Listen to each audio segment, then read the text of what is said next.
ಅಖಿಲಾಂಡಕೋಟಿ ಬ್ರಹ್ಮಾಂಡ ನಾಯಕ ರಾಜಾದಿರಾಜ ಯೋಗಿರಾಜ ಪರಬ್ರಹ್ಮ ಶ್ರೀ ಸಚ್ಚಿದಾನಂದ ಸದ್ಗುರು ಸಾಯಿನಾಥ್ ಮಹಾರಾಜ್ ಕಿ ಜೈ. ಓಂ ಶಿರಡಿವಾಸಾಯ ವಿದ್ಮಹೆ ಸಚ್ಚಿದಾನಂದಾಯ ಧೀಮಹಿ ತನ್ನೋ ಸಾಯಿ ಪ್ರಚೋದಯಾತ್. ಓಂ ಸಾಯಿರಾಮ್. ನಮಸ್ತೆ ಸ್ನೇಹಿತರೆ, ಇವತ್ತಿನ ಸಾಯಿ ಟ್ಯಾರೋ ರೀಡಿಂಗಲ್ಲಿ ಬಾಬಾರವರು ಅಂದರೆ ನಿಮ್ಮ ಹಿಂದಿನ ಕರ್ಮಗಳಿಗೆ ತಕ್ಕ ಹಾಗೆ ಈ ಸಮಯದಲ್ಲಿ ನಿಮಗೆ ಫಲ ಸಿಗ್ತಾ ಇದೆ. ಅದು ದುಃಖವೇ ಆಗಿರ್ಬೋದು, ಸುಖವೇ ಆಗಿರ್ಬೋದು, ಸೌಭಾಗ್ಯವೇ ಆಗಿರ್ಬೋದು, ದೌರ್ಭಾಗ್ಯವಾಗಿರ್ಬೋದು. ಒಟ್ಟಾರೆಯಾಗಿ ಹಿಂದಿನ ಜನ್ಮದ ಒಂದು ಋಣವನ್ನು ಈ ಜನ್ಮದಲ್ಲಿ ತೀರಿಸ್ಕೊಳ್ಬೇಕಾಗತ್ತಾ, ಇಲ್ಲ ಅಂದರೆ ಹಿಂದಿನ ಜನ್ಮದ ಕೆಲವು ಕೆಟ್ಟ ಕರ್ಮಗಳ ಫಲ ಈ ಜನ್ಮದಲ್ಲಿ ಅನುಭವಿಸಬೇಕಾಗತ್ತೆ. ಅದನ್ನೇ ನಾವು ಕಷ್ಟ, ದುಃಖ, ಸಮಸ್ಯೆಗಳ ಹೆಸರಲ್ಲಿ ಅನುಭವಿಸ್ತೀವಿ. ಅಂದರೆ ನಾವು ಯಾರಿಗೆ ದುಃಖವನ್ನು ಕೊಟ್ಟಿದ್ವೋ ಆ ದುಃಖ ನಮಗೆ ಮರಳಿ ಸಿಗತ್ತಾ, ಹಾಗೆ ನಾವು ಹಿಂದಿನ ಜನ್ಮದಲ್ಲಾಗಿರ್ಬೋದು ಇಲ್ಲ ಹಿಂದಿನ ದಿನಗಳಲ್ಲಾಗಿರ್ಬೋದು ನೀವು ಮಾಡಿದ ಕರ್ಮಗಳ ಫಲ ನಿಮ್ಮನ್ನು ಹಿಂಬಾಲಿಸುತ್ತಾ ಅನ್ನೋದು ಇವತ್ತಿನ ರೀಡಿಂಗ್ ಆಗಿರುತ್ತೆ. ಸ್ನೇಹಿತರೆ, ಎಂದಿನಂತೆ ಇದು ಒಂದು ಜನರಲ್ ರೀಡಿಂಗ್ ಆಗಿರುತ್ತೆ, ಹಾಗೆ ಟೈಮ್ಲೆಸ್ ರೀಡಿಂಗ್ ಕೂಡ ಆಗಿರುತ್ತೆ. ಯಾವ ಎನರ್ಜಿಯ ಪ್ರಕಾರ ಈ ರೀಡಿಂಗ್ನ ನೀವು ನೋಡ್ತಾ ಹೋಗ್ತೀರೋ ಖಂಡಿತವಾಗಿ ಆ ಎನರ್ಜಿಗೆ ನೀವು ಕನೆಕ್ಟ್ ಆಗ್ತೀರಾ. ಹಾಗೆ ಹಿಂದಿನ ಒಂದು ಕರ್ಮ ಈ ಸಮಯದಲ್ಲಿ ನಿಮ್ಮಿಂದ ಯಾವ ರೀತಿಯ ಒಂದು ಸೇವೆಯನ್ನು ಮಾಡಿಸ್ತಾ ಇದೆ, ಅಂದರೆ ಈ ಸಮಯದಲ್ಲಿ ನೀವು ಗುರುವಿನ ಶರಣದಲ್ಲಿದ್ದೀರಾ, ಭಗವಂತನ ಸೇವೆ ಮಾಡ್ತಾ ಇದ್ದೀರಾ ಅಂದರೆ ಅದು ಕೂಡ ಒಂದು ಯೋಜನೆಯಾಗಿದೆ ಅನ್ನೋ ರೀತಿಯಲ್ಲಿ ಇಲ್ಲಿ ವಿಚಾರ ರೆಸನೇಟ್ ಆಗ್ತದೆ. ಹಾಗಾದರೆ ಮೊದಲನೇದಾಗಿ ಬಾಬಾ ನಿಮಗೆ ಇವತ್ತು ಈ ಸಂದೇಶದ ಮೂಲಕ ಏನು ಸೂಚನೆಯನ್ನು ಕೊಡ್ತಾ ಇದ್ದಾರೆ ಅಂದರೆ ಇಲ್ಲಿ ನೋಡಿ, ಮೊದಲು ಇಲ್ಲಿ ನಿಮಗೆ ಬಂದಿರೋ ವಿಚಾರನೇ ಕಾರ್ಮಿಕ್ ಕ್ಲೆನ್ಸಿಂಗ್. ಅಂದರೆ ಈ ಸಮಯದಲ್ಲಿ ನಿಮ್ಮ ಕರ್ಮಗಳು ಶುದ್ಧೀಕರಣಗೊಳ್ತಾ ಇದ್ದಾವೆ. ಅದು ಹೇಗೆಂದರೆ ಕೆಲವೊಂದು ಸಾರಿ ಏನು ಮಾಡಿಬಿಡ್ತೀರಾ ನೀವು ಅಂದರೆ ನಿಮ್ಮಿಂದ ಯಾವ ರೀತಿ ತಪ್ಪಾಗುತ್ತೆ ಅಂದರೆ ಕೆಲವರು ನಿಮ್ಗೆ ಇಲ್ಲಿ ದುಃಖ ಕೊಡ್ತಾ ಇದ್ದಾರೆ, ಇಲ್ಲ ತುಂಬ ನಿಂದಿಸ್ತಾ ಇದ್ದಾರೆ, ಅವಮಾನಿಸ್ತಾ ಇದ್ದಾರೆ. ಕೆಲವೊಂದು ಸಾರಿ ಅವುಗಳನ್ನು ಸಹಿಸ್ಕೊಳ್ತೀರಾ, ಕೆಲವೊಂದು ಸಾರಿ ಅವ್ರ ಎದುರಿಗೆ ಹೇಳ್ತೀರಾ, ಇಲ್ಲ ನೀವೇ ಅಂದ್ಕೊಳ್ತಿರ್ತೀರಾ, ಒಬ್ಬರೇ ಇದ್ದಾಗ ಅಳ್ತಾ ಹೇಳ್ಕೊಳ್ತೀರಾ, ನನಗೆ ಯಾಕೆ ಹೀಗಾಗ್ತಾ ಇದೆ, ನನಗೆ ಯಾಕೆ ದುಃಖ ಸಿಗ್ತಾ ಇದೆ, ನನಗೆ ಯಾಕೆ ಮೋಸ ಆಗ್ತಾ ಇದೆ. ಈ ರೀತಿಯ ಸಂದರ್ಭದಲ್ಲಿ ನಿಮ್ಮನ್ನು ನೀವು ನಿಂದಿಸ್ಕೊಳ್ತೀರಾ, ಇಲ್ಲ ಎದುರಿಗಿರೋರನ್ನ ನಿಂದಿಸ್ತೀರಾ. ಅಲ್ಲಿಗೆ ಏನಾಗುತ್ತೆ ಅಂದರೆ ಉರಿಯುವ ಬೆಂಕಿಯಲ್ಲಿ ತುಪ್ಪ ಸುರಿದಂತಾಗುತ್ತೆ. ಅಂದರೆ ಆ ಕರ್ಮಗಳನ್ನು ಕಳ್ಕೊಳ್ಳುವ ಬದಲು ಅವುಗಳಿಗೆ ಪ್ರಚೋದನೆ ಕೊಡ್ತಾ ಇದ್ದೀರಾ ಅನ್ನೋ ರೀತಿಯಲ್ಲಿ ಇಲ್ಲಿ ವಿಚಾರ ರೆಸನೇಟ್ ಆಗ್ತದೆ.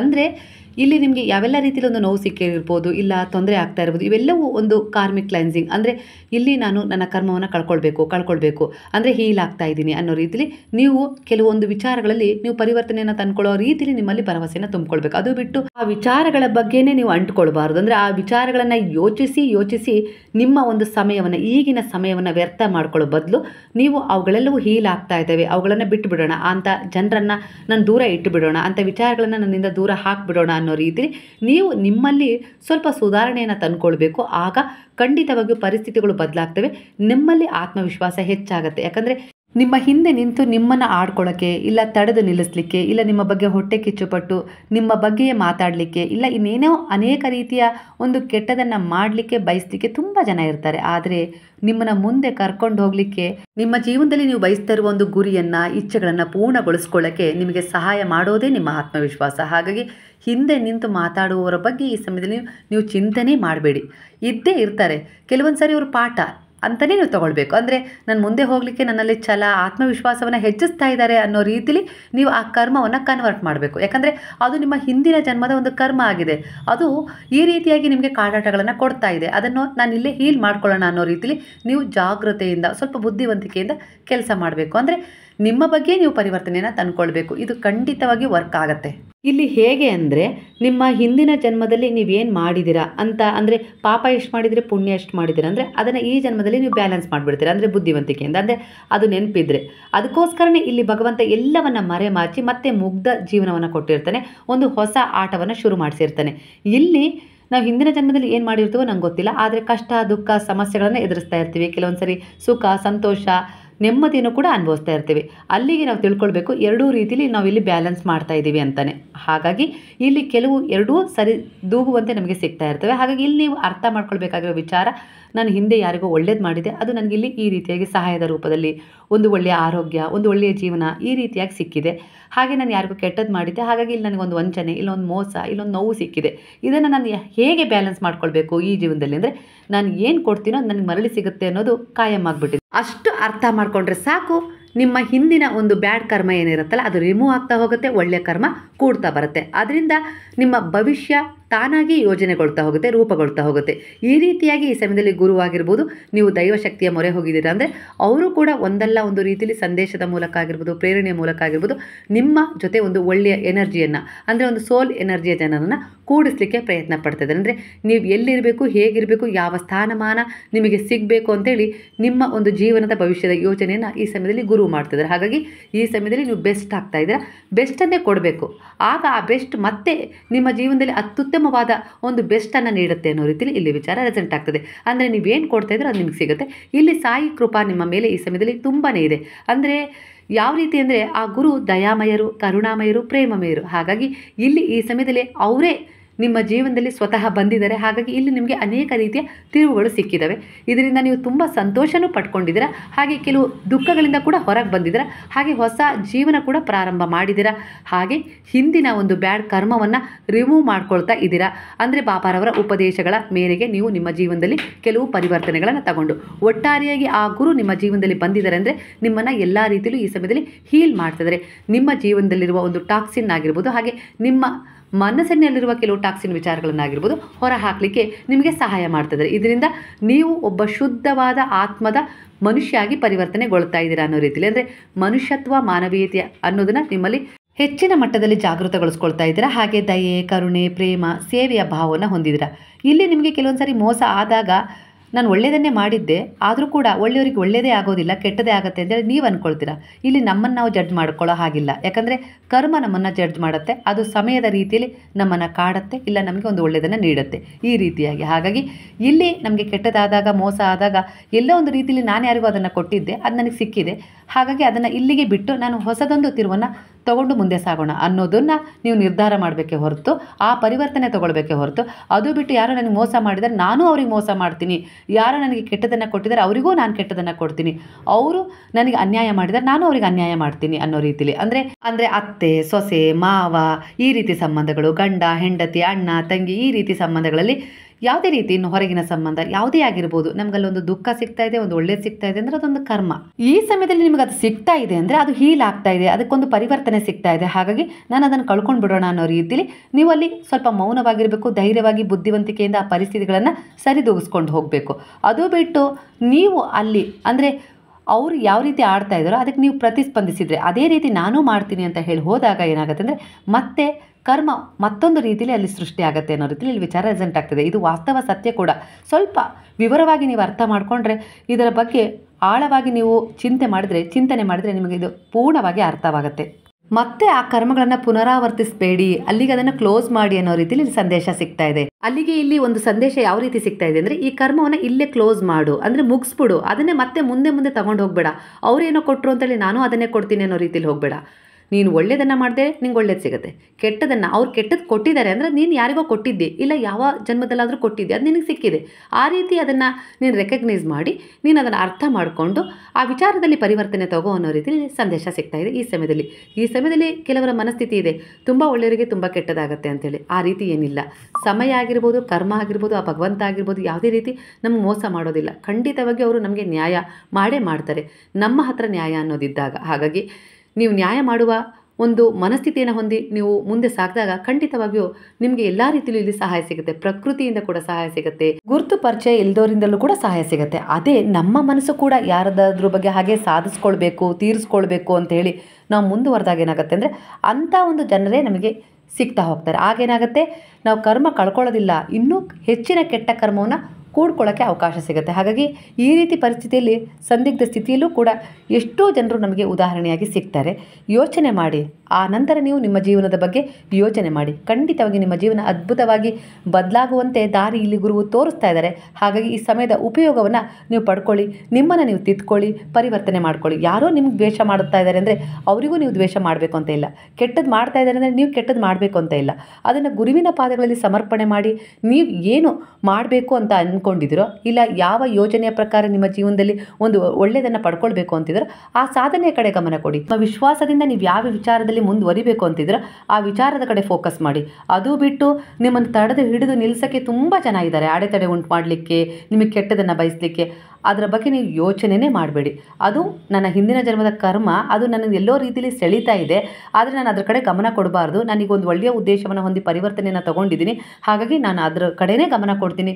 ನನಗೆ ಈ ಸಮಯದಲ್ಲಿ ಗುರು ಮಾರ್ಗದರ್ಶಕರಾಗಿ ಸಿಕ್ಕಿದ್ದಾರೆ, ಹಾಗಾಗಿ ನಾನು ಮತ್ತೆ ಕೆಟ್ಟದ್ರ ಕಡೆ ಮುಖ ಮಾಡೋದಿಲ್ಲ ಅನ್ನುವ ನಿಮ್ಮ ಒಂದು ಬಲವಾದ ನಿರ್ಧಾರ ನಿಮ್ಮ ಜೀವನ, ನಿಮ್ಮ ಭವಿಷ್ಯವನ್ನು ಈ ಸಮಯದಲ್ಲಿ ಸುರಕ್ಷಿತಗೊಳಿಸ್ತಾ ಇದೆ. ಹಾಗಾಗಿ ಗುರು ನಿಮ್ಮ ಜೀವನದಲ್ಲಿ ಪ್ರವೇಶ ಮಾಡಿದ್ದಾರೆ ಅಂದರೆ ಯಾವುದೋ ಒಂದು ಜನ್ಮದ ಪುಣ್ಯದ ಫಲ ಈ ರೀತಿಯಾಗಿ ಸಹಾಯ ಮಾಡ್ತಿದೆ.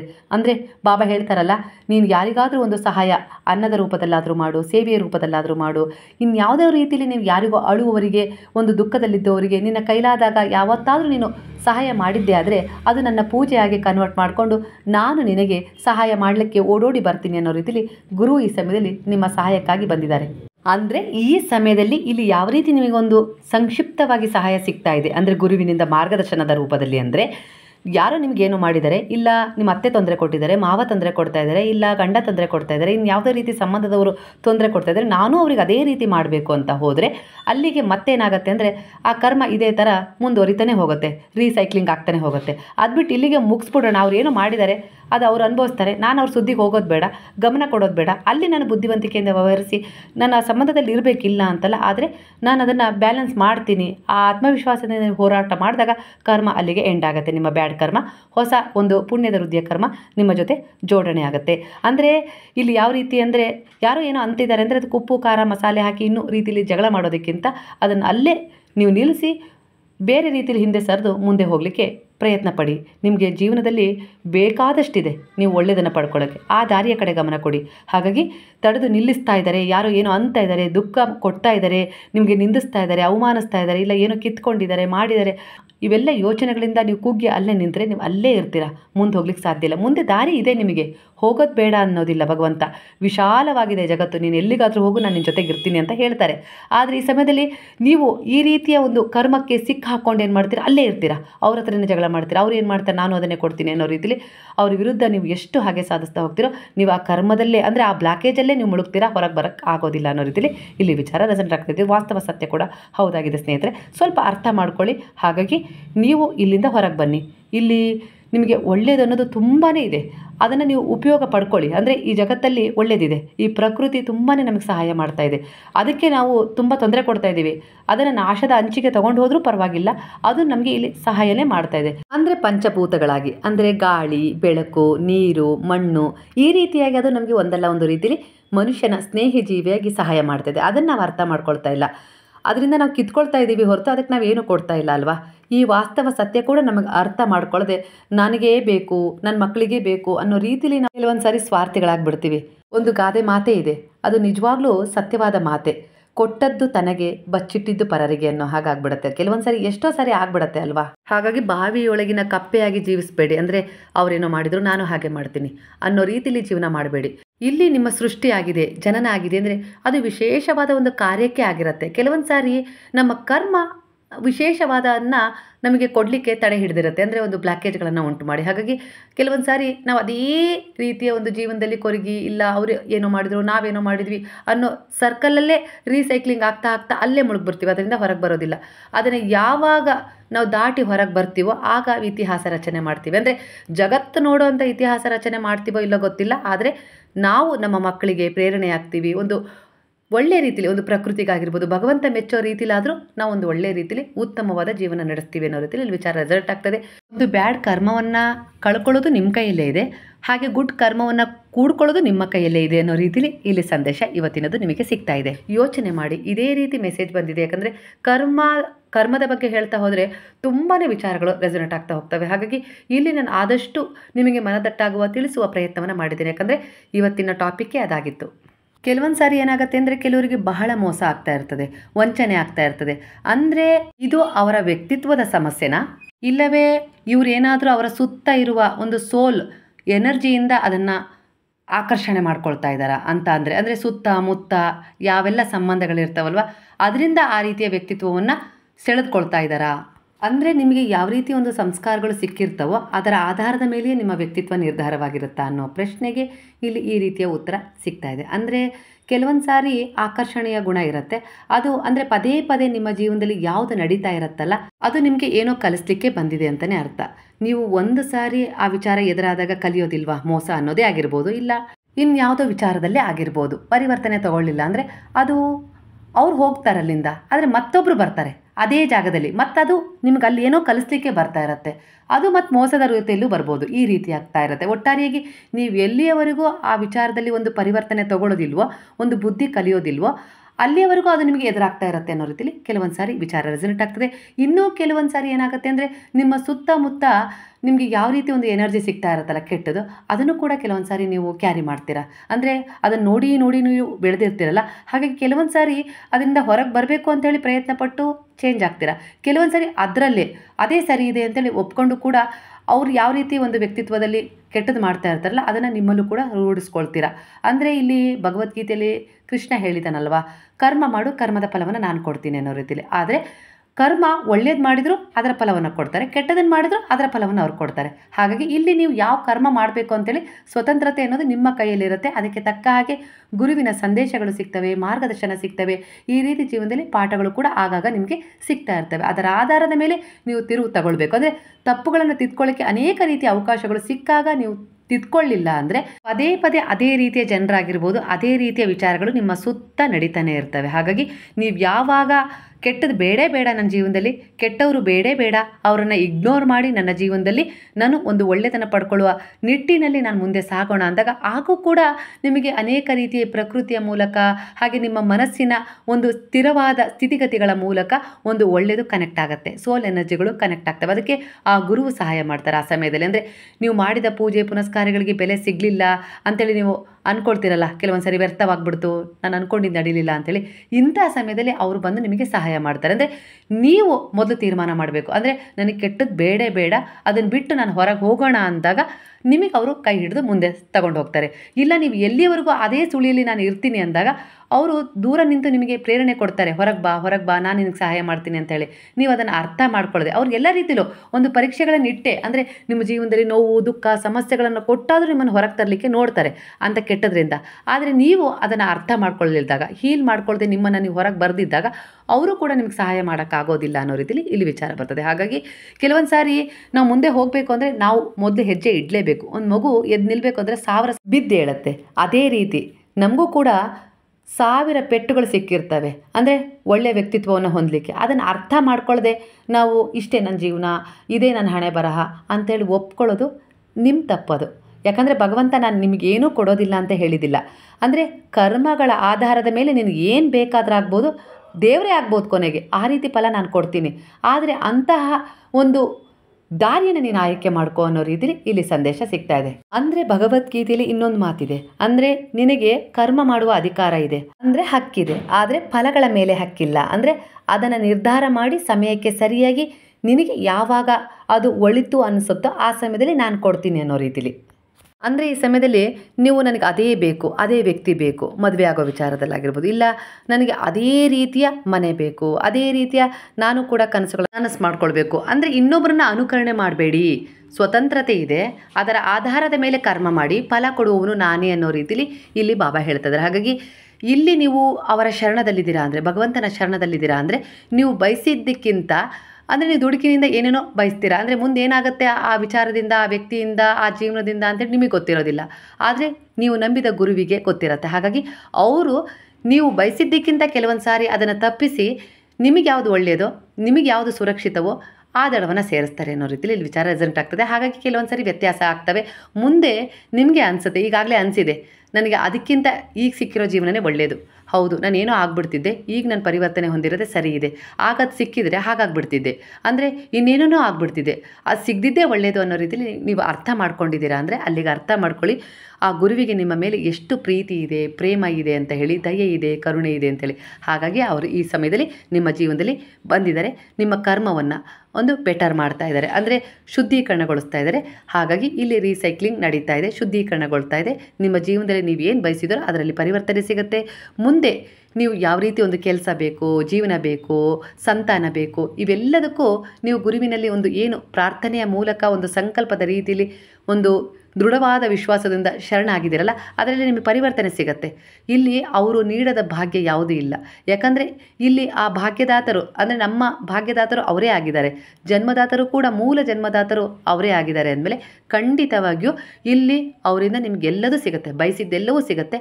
ಆದರೆ ನಿಮ್ಮ ಕರ್ಮಗಳ ಮೇಲೆ ನೀವು ಗಮನ ಕೊಟ್ಟಾಗ, ಅಂದರೆ ಈ ಸಮಯದಲ್ಲಿ ನೀವೆಲ್ಲಿದ್ದೀರೋ ಅಲ್ಲಿ ನೋವು ಸಮಸ್ಯೆ ಏನೇನೋ ಎದುರಾಗಿದೆ ಅಂಥೇಳಿ ಅಲ್ಲಿ ನಿಲ್ಲೋದಕ್ಕಿಂತ ನಿಮಗೆ ನಿಮ್ಮ ಆತ್ಮಸಾಕ್ಷಿ ಏನು ಹೇಳುತ್ತಲ್ಲ ಅದರ ಪ್ರಕಾರ ನಿರ್ಧಾರ ತಗೊಂಡು ನೀವು ಹೊರಗೆ ಹೋಗಿ ನೀವೇನು ಸಾಧನೆ ಮಾಡಬೇಕು ಅಂತ ಇದ್ದೀರೋ ಅದರಲ್ಲಿ ಯಾರಾದರೂ ಅಡ್ಡಿ ಆತಂಕಗಳನ್ನು ವ್ಯಕ್ತಪಡಿಸ್ತಾ ಇದ್ದಾರೆ ಅಂದರೆ ಅವರನ್ನು ಇಗ್ನೋರ್ ಮಾಡಿ ನಿಮಗೆ ಸರಿ ಇದೆ, ಅದು ಒಳ್ಳೆಯದಿದೆ, ಆ ಕರ್ಮದ ಉದ್ದೇಶ ನಿಮ್ಮನ್ನು ಒಂದು ಒಳ್ಳೆಯ ದಡ ಸೇರಿಸುತ್ತೆ ಅನ್ನುವ ವಿಶ್ವಾಸ ಇದೆ ಅಂದರೆ ಖಂಡಿತವಾಗಿ ಮುಕ್ತವಾಗಿ ಅದರಲ್ಲಿ ಮುಂದುವರಿರಿ ಅನ್ನೋ ರೀತಿಯಲ್ಲಿ ಇಲ್ಲಿ ಬಾಬಾ ಹೇಳ್ತಾ ಇದ್ದಾರೆ. ಅದು ಯಾವುದೇ ರೀತಿ ಸಂಬಂಧದ ವಿಚಾರದಲ್ಲಾಗಿರ್ಬೋದು, ಇಲ್ಲ ಯಾವುದೇ ರೀತಿಯಲ್ಲಿ ಒಂದು ಕೆಲಸದ ವಿಚಾರದಲ್ಲಿ ಆಗಿರ್ಬೋದು, ಖಂಡಿತವಾಗಿ ಉತ್ತಮ ಫಲಿತಾಂಶ ನಿಮಗೆ ಮುಂದೆ ಸಿಗುತ್ತೆ. ಅಂದರೆ ಹಿಂದಿನ ದಿನಗಳಲ್ಲಿ ನೀವು ಒಂದು ಪೂಜೆ ಮಾಡಿದ್ದೀರಾ, ವ್ರತ ಮಾಡಿದ್ದೀರಾ, ಇನ್ಯಾವುದೇ ರೀತಿ ಒಂದು ಸಂಕಲ್ಪ ಮಾಡಿ ದೇವರಿಗೆ ಸೇವೆ ಮಾಡಿದ್ದೀರಾ ಅಂದರೆ, ಅವರ ಉಪದೇಶಗಳಂತೆ ನಡ್ಕೊಂಡಿದ್ದೀರಾ ಅಂದರೆ ಖಂಡಿತವಾಗಿಯೂ ಅದು ವ್ಯರ್ಥ ಆಗಿಲ್ಲ. ನೀವು ಈ ಸಮಯದಲ್ಲಿ ನಿಮಗೆ ಕ್ಷಣಿಕ ಸುಖ ಸಿಗಲಿಲ್ಲ ಅಂದ ತಕ್ಷಣ ನಿಮ್ಗೆ ಅನಿಸುತ್ತೆ, ಅಂದರೆ ಅದರಲ್ಲಿ ಪರಿವರ್ತನೆ ಸಿಗಲಿಲ್ಲ ಅಂತೇಳಿ ನೀವು ನೊಂದಿದ್ದೀರಾ. ಆದರೆ ಖಂಡಿತವಾಗಿಯೂ ಅದು ವ್ಯರ್ಥ ಆಗಿಲ್ಲ. ಅದು ನಿಮ್ಮ ಆಧ್ಯಾತ್ಮಿಕ ಖಾತೆಯಲ್ಲಿ ಜಮಾ ಆಗಿದೆ. ಅದು ನಿಮಗೆ ಒಂದು ಒಳ್ಳೆಯ ಸಮಯಕ್ಕೆ ಸಿಕ್ಕೇ ಸಿಗುತ್ತೆ. ಯಾಕಂದರೆ ನೀವು ಏನೇ ಮಾಡಿದರೂ ಅದು ನಿಮ್ಮ ಬೆನ್ನ ಹಿಂದೆಯೇ ಇರುತ್ತೆ, ಒಳ್ಳೆಯದೇ ಆಗಿರ್ಬೋದು ಕೆಟ್ಟದೇ ಆಗಿರ್ಬೋದು ಅನ್ನೋ ರೀತಿಯಲ್ಲಿ ಗುರುವು ಸಂದೇಶ ಕೊಡ್ತಿದ್ದಾರೆ.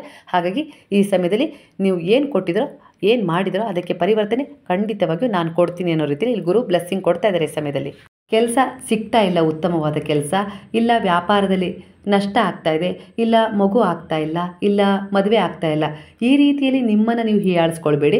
ಹಾಗೆ ಅದ್ರ ಬಗ್ಗೆ ಯಾರೆಲ್ಲ ನೆಗೆಟಿವ್ ಆಗಿ ಯೋಚನೆ ಮಾಡ್ತಿದಾರಲ್ಲ ಅವ್ರ ಬಗ್ಗೆನೂ ಚಿಂತೆ ಮಾಡಬೇಡಿ. ಒಟ್ಟಾರೆಯಾಗಿ ಕೆಟ್ಟದನ್ನು ಕೂಡ್ಕೊಳ್ಳೋದು ಇಲ್ಲ ಒಳ್ಳೆಯದನ್ನು ಕೂಡ್ಕೊಳ್ಳೋದು ಎರಡೂ ನಿಮ್ಮ ಕೈಯಲ್ಲಿದೆ. ಹಾಗಾಗಿ ಇಲ್ಲಿ ಯಾವುದನ್ನು ಕೂಡಬೇಕು ಯಾವುದನ್ನು ಕಳಿಬೇಕು ಅನ್ನುವುದನ್ನು ನೀವು ಬುದ್ಧಿವಂತಿಕೆಯಿಂದ ಕಲ್ತ್ಕೊಂಡಾಗ ಖಂಡಿತವಾಗಿಯೂ, ಅಂದರೆ ಯಾವ ರೀತಿ ಅಂದರೆ ಕತ್ತಲು ಬೆಳಕಿನ ಆಟ ಈ ಜೀವನವಾಗಿರುತ್ತೆ.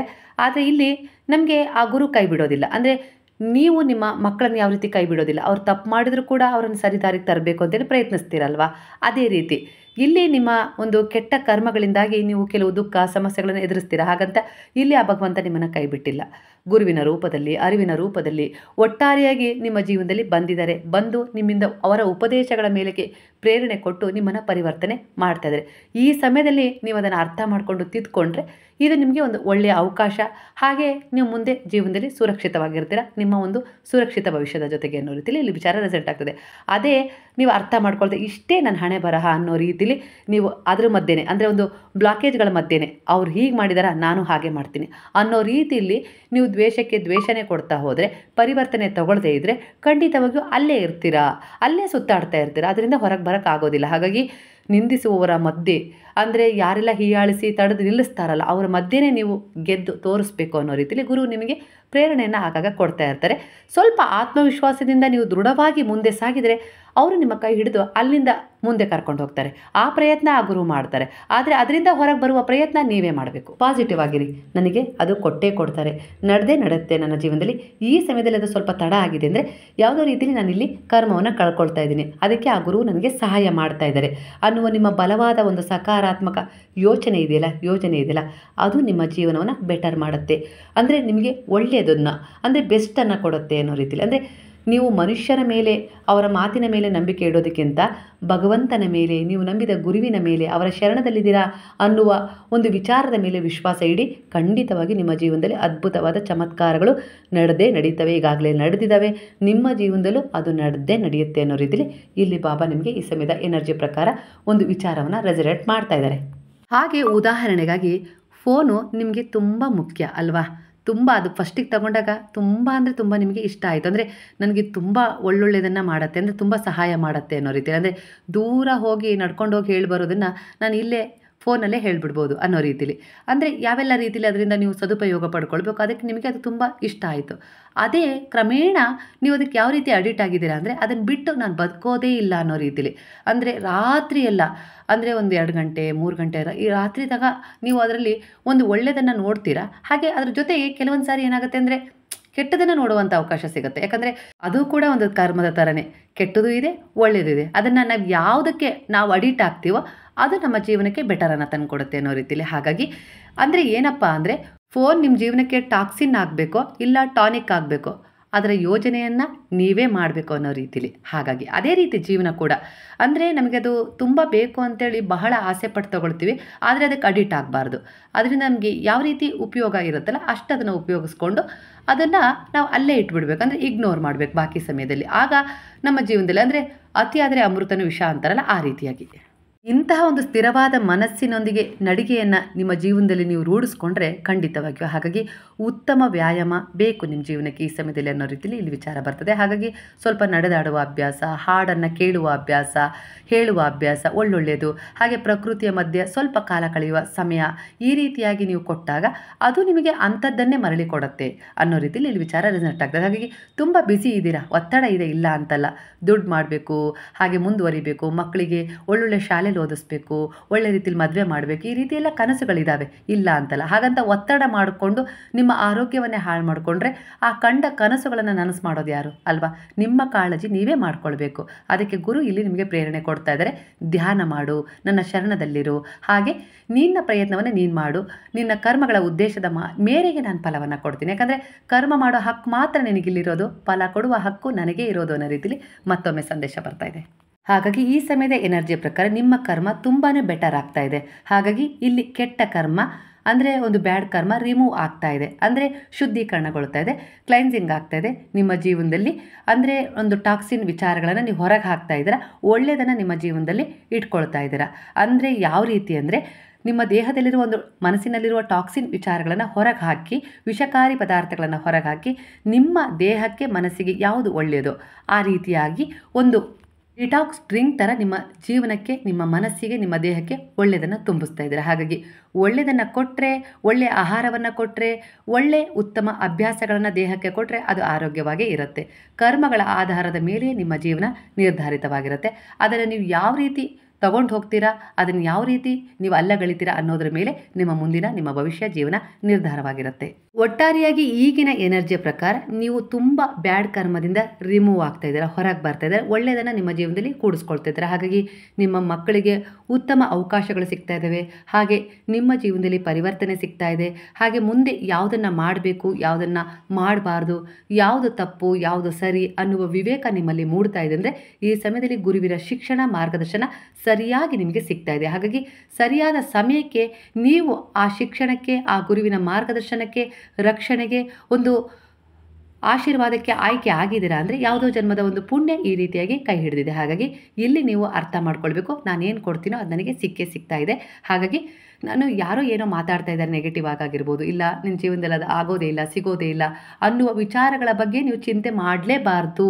ನಿಮ್ಗೇನು ಸಿಗಬೇಕು ಅಂತೇಳಿ ನೀವು ಸಮಯದಲ್ಲಿ ಬಯಸ್ತಾ ಇದ್ದೀರಾ ಅದ್ರ ಬಗ್ಗೆನೇ ಚಿಂತೆ ಮಾಡಬೇಕು. ಅಂದರೆ ತಾಯಿ ಆಗೋ ವಿಚಾರ ಆಗಿರ್ಬೋದು, ಮದುವೆ ಆಗೋ ವಿಚಾರ ಆಗಿರ್ಬೋದು, ಇವ್ರು ಏನೋ ಹೇಳ್ತಾ ಇದ್ದಾರೆ, ಯಾಕಂದರೆ ಇದು ನನ್ನ ಬ್ಯಾಡ್ ಕರ್ಮ. ಹಾಗಾಗಿ ಇಲ್ಲಿ ನನಗೊಂದು ಕೆಟ್ಟದಾಗಿ ನೆಗೆಟಿವ್ ಆಗಿ ಸೂಚನೆ ಸಿಗ್ತಾ ಇದೆ, ಅದ್ರ ಕಡೆ ನಾನು ಫೋಕಸ್ ಮಾಡೋದು ಬೇಡ. ಈ ಸಮಯದಲ್ಲಿ ನಾನು ಗುರುವಿನ ಶರಣದಲ್ಲಿದ್ದೀನಿ, ಅವರ ಒಂದು ಉಪದೇಶಗಳ ಮೇರೆಗೆ ನಾನು ನನ್ನ ಜೀವನದಲ್ಲಿ ಆಗೋದೆಲ್ಲ ಒಳ್ಳೆಯದೇ ಆಗುತ್ತೆ. ನಾನು ಸುಧಾರಣೆ ಕಂಡಿದ್ದೀನಿ ಅಂದರೆ, ಪರಿವರ್ತನೆ ಆಗಿದ್ದೀನಿ ಅಂದರೆ ಖಂಡಿತ ನನಗೆ ಒಳ್ಳೆಯದು ಸಿಗುತ್ತೆ. ನಾನು ಅಂದ್ಕೊಂಡಿದ್ದ ರೀತಿಲಿ ನನಗೊಂದು ಉತ್ತಮವಾದ ಜೀವನ, ಉತ್ತಮವಾದ ಜೀವನ ಸಂಗಾತಿ, ಉತ್ತಮವಾದ ಮಕ್ಕಳು, ಪರಿವರ್ತನೆ, ಈ ರೀತಿಯಾಗಿ ಆರೋಗ್ಯ ನಂಗೆ ಸಿಗುತ್ತೆ. ನಿಮ್ಮ ಪಾಸಿಟಿವ್ ಅಂದರೆ ಯೋಜನೆಗಳು ನಿಮ್ಮನ್ನು ತುಂಬಾ ಉತ್ತಮಗೊಳಿಸ್ತವೆ, ಬೆಟರ್ ಆಗಿಸ್ತವೆ, ಅಂದರೆ ಒಂದು ಬೆಟರನ್ನು ತಂದುಕೊಡ್ತವೆ. ಈಗಿನ ಪರಿವರ್ತನೆಯ ಪ್ರಕಾರ ನಿಮಗೆ ಅದೇ ಸಿಗ್ತಾ ಇದೆ, ನಿಮ್ಮ ಜೀವನಕ್ಕೆ ಅದೇ ಆಕರ್ಷಣೆಯನ್ನು ನೀವು ಮಾಡ್ಕೊಳ್ತಾ ಇದ್ದೀರಾ. ಅಂದರೆ ನಿಮ್ಮ ಸುತ್ತಮುತ್ತ ಇರುವ ಒಂದು ಔರ ಪರಿಶುದ್ಧವಾಗ್ತಾ ಇದೆ, ಅಂದರೆ ನಿಮ್ಮ ಪ್ರಭಾಮಂಡಲ ಜಾಗೃತವಾಗಿದೆ, ಅಂದರೆ ನಿಮ್ಮ ದೇಹದಲ್ಲೇ ಇರುವ ಕೆಲವು ಚಕ್ರಗಳು ಜಾಗೃತವಾಗ್ತಾ ಇದ್ದಾವೆ. ಹಾಗಾಗಿ ಈ ಸಮಯದಲ್ಲಿ ನಿಮ್ಮಲ್ಲಿ ಆತ್ಮವಿಶ್ವಾಸ, ಧೈರ್ಯ ಮೂಡಿದೆ. ಹಾಗೆ ನಿಮ್ಮಲ್ಲಿರುವ ಒಂದು ಪ್ರತಿಭೆಗಳನ್ನು ಹೊರಗೆ ಹಾಕ್ತಾ ಇದ್ದೀರಾ. ಒಟ್ಟಾರೆಯಾಗಿ ನೀವು ಯಾವ ಕೆಲಸದಲ್ಲಿ ಮುಂದುವರಿಬೇಕು ಅಂತೇಳಿ ಅಂದ್ಕೊಂಡಿದ್ದೀರೋ, ಉತ್ತಮ ಜೀವನದ ನಿರೀಕ್ಷೆಯಲ್ಲಿದ್ದೀರೋ, ಉತ್ತಮ ಒಂದು ಪರಿವರ್ತನೆ ಬೇಕು ಕುಟುಂಬದಲ್ಲಿ ಅಂತೇಳಿ ಬಯಸ್ತಾ ಇದ್ದೀರೋ, ಖಂಡಿತವಾಗಿ ಅದಕ್ಕೋಸ್ಕರ ನೀವು ಮಾಡ್ತಾ ಇರುವ ಪರಿಹಾರ ಆಗಿರ್ಬೋದು, ಪೂಜೆ ಆಗಿರ್ಬೋದು, ವ್ರತ ಆಗಿರ್ಬೋದು, ಇನ್ಯಾವುದೇ ರೀತಿ ದೈವಾರಾಧನೆ ಆಗಿರ್ಬೋದು ನಿಮಗೆ ಈ ಸಮಯದಲ್ಲಿ ಸಹಾಯ ಮಾಡುತ್ತೆ. ಹಾಗೆ ದೇವಿ ಶಕ್ತಿಯ ಆಶೀರ್ವಾದ ಕೂಡ ಈ ಸಮಯದಲ್ಲಿ ನಿಮ್ಮ ಕೈ ಹಿಡಿದಿದೆ. ಅಂದರೆ ನಿಮ್ಮೊಳಗೆ ದೇವಿ ಮತ್ತು ಈಶ್ವರನ ಶಕ್ತಿ ಎರಡೂ ಇದೆ. ಹಾಗಾಗಿ ನಿಮ್ಮಲ್ಲಿ ಅದನ್ನು ಈ ಸಮಯದಲ್ಲಿ ನೀವು ಜಾಗೃತಗೊಳಿಸ್ತಾ ಇದ್ದೀರಾ. ಅದಕ್ಕೋಸ್ಕರ ಉತ್ತಮವಾದ ಫಲಗಳನ್ನು ನೀವು ಈ ಸಮಯದಲ್ಲಿ ನಿರೀಕ್ಷೆ ಮಾಡ್ಬೋದು. ಹಾಗೆ ಕೆಲವು ಉಡುಗೊರೆಗಳು ಕೂಡ ಈ ವಾರದಲ್ಲಿ ನಿಮಗೆ ಸಿಗ್ತವೆ. ಹಾಗೆ ನೀವೇನು ಒಂದು ಯೋಜನೆ ಮಾಡ್ಕೊಂಡಿದ್ದೀರಲ್ಲ, ಎಲ್ಲಿಗೋ ಹೋಗಬೇಕು ಇಲ್ಲ ಏನೋ ಒಂದನ್ನು ತರಬೇಕು ಅಂತೇಳಿ, ಅದು ಕೈಗೂಡುತ್ತೆ. ಹಾಗೆ ಯಾವ ವಿಚಾರದಲ್ಲಿ ಒಂದು ಮುಂದುವರಿಬೇಕು ಅಂತೇಳಿ ಅಂದ್ಕೊಂಡಿದ್ದೀರಲ್ಲ, ಆ ವಿಚಾರವನ್ನು ಗುರುವಿನ ಪಾದಗಳಲ್ಲಿ ಶರಣಾಗಿಸಿದಾಗ ಅದು ಶುದ್ಧೀಕರಣಗೊಳ್ಳುತ್ತೆ. ಅಂದರೆ ಯಾವ ರೀತಿ ಅಂದರೆ, ಅದರಿಂದ ನಿಮ್ಗೆ ಯಾವುದೇ ರೀತಿ ತೊಂದರೆ ಆಗೋದಿಲ್ಲ ಅಂದರೆ ಅದು ಮುಂದುವರಿಯುತ್ತೆ. ಅಲ್ಲಿ ಏನಾದರೂ ಸಮಸ್ಯೆ ಇದ್ದರೆ ಅದು ನಿವಾರಣೆ ಮಾಡಿ ಅವ್ರು ಮುಂದುವರಿಸಬೇಕು ಅಂದರೆ ಅದಕ್ಕೂ ಅವರೇ ದಾರಿ ಮಾಡಿಕೊಡ್ತಾರೆ. ಇಲ್ಲ ಅದು ಬೇಡವೇ ಬೇಡ, ಅದು ಅನಗತ್ಯ, ನಿಮಗೆ ಬೇರೊಂದು ದಾರಿಯೇ ಸಿದ್ಧವಾಗಿದೆ ಅಂದರೆ ಆ ದಾರಿಯಲ್ಲಿ ಮುಂದುವರಲಿಕ್ಕೆ ದಾರಿ ತೋರಿಸ್ತಾರೆ, ಈ ದಾರಿಯನ್ನು ಮುಚ್ತಾರೆ. ಈ ರೀತಿಯಾಗಿ ನಿಮ್ಮ ಜೀವನದಲ್ಲಿ ಕೆಲವು ಬದಲಾವಣೆಗಳು ಅತಿ ಹತ್ತಿರದ ಸಮಯದಲ್ಲಿ ಆಗ್ತವೆ ಅನ್ನೋ ರೀತಿಯಲ್ಲಿ ವಿಚಾರ ರೆಸಲ್ಟ್ ಆಗ್ತದೆ. ಹಾಗಾದರೆ ಇವತ್ತಿನ ಸಾಯಿ ಟ್ಯಾರೋ ರೀಡಿಂಗ್ ನಿಮ್ಮ ಜೀವನಕ್ಕೆ ಹತ್ತಿರವಾದರೆ ಕೃತಜ್ಞತಾಪೂರ್ವಕವಾಗಿ ಸಾಯಿರಾಮ್ ಅಂತೇಳಿ ಕಮೆಂಟ್ ಮಾಡೋದನ್ನು ಮರಿಬೇಡಿ. ಸ್ನೇಹಿತರೆ, ಇಲ್ಲೊಂದು ಸಣ್ಣ ಮನವಿಯನ್ನು ಮಾಡ್ಕೊಳ್ತಾ ಇದ್ದೀನಿ. ನಾನು ಈ ಚಾನಲಲ್ಲಿ ಸಾಯಿ ಸಂದೇಶವನ್ನು ಹಾಕ್ಲಿಕ್ಕೆ ಆಗ್ತಾ ಇಲ್ಲ. ಅಂದರೆ ಟ್ಯಾರೋ ರೀಡಿಂಗ್ ಹಾಕ್ತೀನಿ, ಒಂದು ಶಾರ್ಟ್ಸ್ ವಿಡಿಯೋ ಹಾಕ್ತೀನಿ, ಇಲ್ಲ ಏನಾದರೂ ಒಂದು ಪರಿಹಾರದ ವಿಡಿಯೋ ಹಾಕ್ತಾ ಇರ್ತೀನಿ. ಹಾಗೆ ಕೆಲವರಿಗೆ ಸಾಯಿ ಸಂದೇಶ ಬೇಕು ಅಂತಾದರೆ ನನ್ನ ಇನ್ನೊಂದು ಚಾನಲ್ ಇತ್ತು, ಸಾಯಿ ಖುಷಿ ಅಂತೇಳಿ. ಅದು ತುಂಬ ಒಂದು ವರ್ಷಗಳಿಂದನೇ ಅದನ್ನು ನಾನು ವಿಡಿಯೋ ಹಾಕ್ತಿರ್ಲಿಲ್ಲ. ಆಗ ಈಗ ಒಂದು ವಿಡಿಯೋ ಹಾಕ್ತಿದ್ದೆ, ಆದರೆ ಅದನ್ನು ಡಿಲೀಟ್ ಮಾಡೋಣ ಅಂಥೇಳಿ ನನಗೆ ಅನ್ನಿಸ್ತು. ಆದರೆ ಬಾಬಾರವ್ರ ಹತ್ರ ಒಂದು ಪ್ರಸಾದವನ್ನು ಕೇಳಿದೆ. ಅಂದರೆ ಬಾಬಾ, ನಾನು ಆ ಚಾನಲಲ್ಲಿ ಸಾಯಿ ಸಂದೇಶವನ್ನು ಹಾಕಲಾ ಅಂಥೇಳಿ ಬಾಬಾ ಆಶೀರ್ವಾದ ಮಾಡಿದರು. ಹಾಗಾಗಿ ನಿನ್ನೆಯಿಂದ ಆ ಚಾನಲ್ಲಿಗೆ ನಾನು ಸಾಯಿ ಸಂದೇಶವನ್ನು ಹಾಕ್ತಾಯಿದ್ದೀನಿ. ನಿಮಗೆ ಇಷ್ಟ ಆದರೆ, ಅಂದರೆ ನಿಮಗೆ ಪ್ರೇರಣೆ ಬೇಕು, ಬಾಬಾರವರ ಒಂದು ಸಂದೇಶಗಳು ನಿಮ್ಮ ಜೀವನದಲ್ಲಿ ಒಂದು ಸ್ಫೂರ್ತಿಯಾಗಿ ಬದಲಾವಣೆ ತಂದಿದೆಯಲ್ಲ, ಹಾಗಾಗಿ ನಿಮಗೆ ಹೇಳ್ತಾ ಇದ್ದೀನಿ, ನಿಮಗೇನಾದರೂ ಬೇಕು ಅನಿಸಿದರೆ ಸಾಯಿ ಖುಷಿ ಚಾನಲನ್ನು ಸಬ್ಸ್ಕ್ರೈಬ್ ಮಾಡ್ಕೊಂಡು ನೋಡಿ. ಆ ಚಾನಲ್ನ ಲಿಂಕನ್ನು ಡಿಸ್ಕ್ರಿಪ್ಷನ್ ಬಾಕ್ಸಲ್ಲಿ ಹಾಕಿರ್ತೀನಿ. ಹಾಗಾದರೆ ಎಲ್ಲರೂ ಸೇರಿ ಹೇಳೋಣ, ಹರೇ ರಾಮ ರಾಮ ರಾಮ ಹರೇ ಹರೇ, ಹರೇ ಕೃಷ್ಣ ಕೃಷ್ಣ ಕೃಷ್ಣ ಹರೇ ಹರೇ, ಹರೇ ಸಾಯಿ ಸಾಯಿ ಸಾಯಿ ಹರೇ ಹರೇ, ಹರೇ ಬಾಬಾ ಬಾಬಾ ಬಾಬಾ ಹರೇ ಹರೇ, ಹರೇ ದತ್ತ ದತ್ತ ದತ್ತ ಹರೇ ಹರೇ.